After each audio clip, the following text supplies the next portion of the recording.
안녕하세요. I like to start with the PFO closure versus anticoagulation. At the lunchtime, I'm listening about the APCIS lunch sessions. So of course, already all of that in this room, people using the APCIS frequently, and of course, that is that kind of DOAC is effective, and also probably compared to other medications, safe. So, well, what's the deal for the PFO closure versus anticoagulation? So, in my talk, I like to discuss about these 4 items comparing 2 methods. I like to start with the recurrence of stroke because I say PFO closure is very easy compared to other, say, intervention technique like a mitral clip or some other procedures. PFO closure is very simple. So I can say almost 100% procedure success rate about the PFO closure, just only less than 1 hour, usually 30 minutes. But that is not goal for the PFO closure. That is very difficult because the PFO closure is stroke prevention. So 100 procedure success rate and patient not develop for the recurrent stroke, that is a goal for the PFO closure. So the most, landmark evaluation for the PFO closure is a RESPECT clinical trial. So this study finally taking 7 years, median of the 7 years follow-up, PFO closure confirmed for the much more superiority compared to the medical treatment, not anticoagulation. So what kind of the medical treatment was used in the RESPECT clinical trial?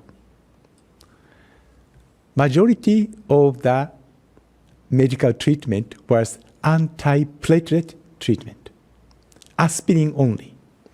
Because even nowadays, patient with cryptogenic stroke or stroke physician called the APCIS. APCIS patient, first-line treatment is an antiplatelet treatment, aspirin.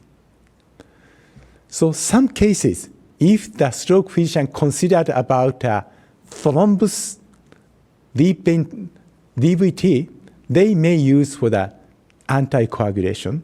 But even in the guideline level, first-line treatment antiplatelet. So RESPECT clinical trial, 70 to 60% of the patient was used for the aspirin only. So compared to aspirin only versus PFO closure has superiority for the stroke prevention. So how about another studies? This is a closed clinical trial, French group studies. This also presented by the 2017 in New England Journal. This study included for the anticoagulation treatment. PFO closure is superiority for the prevention for the stroke versus antiplatelet treatment. However, PFO closure not directly discussed with the anticoagulation treatment. Only for the they evaluated oral anticoagulants versus antiplatelet treatment. That is no significant difference to regimen. So PFO closure may superiority of oral anticoagulation. That is a current evidence for the comparing two therapeutic options. So we don't have the strict comparison between PFO closure versus anticoagulation, especially DOAC. Another important issue is the residual shunt. This is a little bit regrettable. The result, once we perform for the nearly 100 procedure success rate of the PFO closure, PFO is not completely closed in some cases. That is a key issue. In our experience, probably the same as other hospitals, 1 year closure, complete closure rate by the contrast bubble study is 90% after PFO closure. So remaining 10% of the patients, PFO device is placed in the heart, but still they have a shunt in the bubble study. In the patient with residual shunt, have significantly high incidence of the recurrent stroke.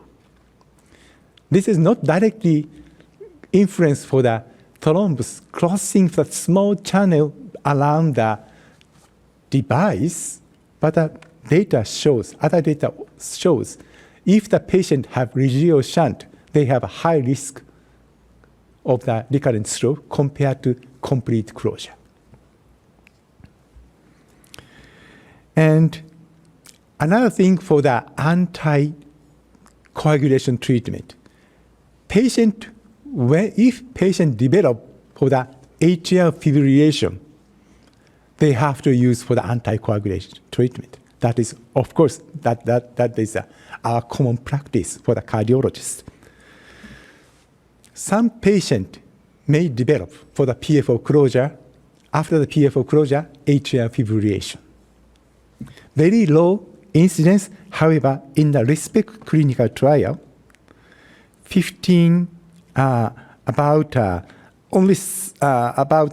among the 5 PFO closure, 7 to 15 patients developed to the atrial fibrillation after PFO closure. One reason is a peri-procedure occurrence of the atrial fibrillation. Probably that is due to device implantation or catheter manipulation. In the RESPECT clinical trial, all of these 7 words disappeared of this kind of the atrial arrhythmia during the follow-up.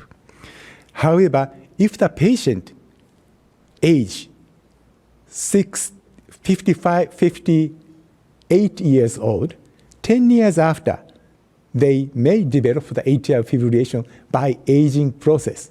So that is a natural course of his cardiac condition. So if patient develops the atrial fibrillation after PFO closure, that can possible in certain amount of the patients. Another study, the reduced clinical trial, this study used for the Goa cardioform device. It's a little bit higher incidence of the atrial fibrillation after device closure. However, only 1 patient atrial fibrillation occurred after device implantation, they developed a stroke. So some percentage of the patient after PFO closure may develop for the atrial fibrillation. We should probably care about these patients using for the anticoagulation. And most important thing is a prevention of the bleeding complication after the PFO closure. Unfortunately, as same as you, we have no evidence of the benefit of the anticoagulation after PFO closure. In few days ago, we had finalized for the initial 500 post-market surveillance PFO closure in Japan. In that cases, 1 year follow-up, we had 3 bleeding complications, intracranial hemorrhage, patient using for the mainly DOAC patients. That is we have not yet reached for the statistical evaluation. However, long-term anticoagulation treatment especially for the PFO closure is targeted as a young patient compared to the appendage closure. PFO closure patient is a 40 years or 30 years old patients. anticoagulation, long-term anticoagulation, probably not good for that kind of social activity or the physical activity patients in terms of the bleeding complication. So if we like to have such kind of evidence, we like to recommend for the stop for the anticoagulation if the patient young and active phase. However, another important issue was observed past few months in the world. We are much more recommended for the patient very special characteristic for the PFO morphology. That is large shunt and septal aneurysm. These two factors are very important factors for the good benefit for the PFO closure. If the patient with large shunt with septal aneurysms, PFO closure benefit of the PFO closure is significantly higher than the medical treatment. So in the cardiologist, patient with stroke plus significant shunt and septal aneurysms, cardiology recommend to the patient, also the stroke physicians, this patient is very valuable for the PFO closure. Also, we evaluate for the, say, cost effective in the medical area compared to the medication versus PFO closure. In the current medical status in Japan, PFO closure is much more cost effectiveness if the patient after the 3 years after the PFO closure. So the much more patient is young, so that they will alive much more longer. So that even in the area for the cost effectiveness, PFO closure have significant benefit compared to the medical management. So in conclusion, the efficacy of PFO closure in patients with cryptogenic stroke is high and complication rate is low.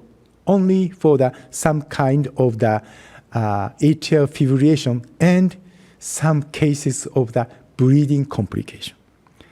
And certain number of the new atrial fibrillation occurrences exist. However, this is not factor for the discourage of this treatment.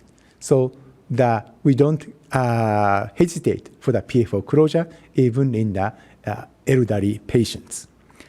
And comparison of the efficacy of catheter intervention versus anticoagulation should be considered in terms of two aspects. One is the rate of the recurrent stroke, and second is hemorrhage complication. This must be required for the much more longer time follow-up, and probably you also have please follow up this kind of the information in Korea. Thank you very much.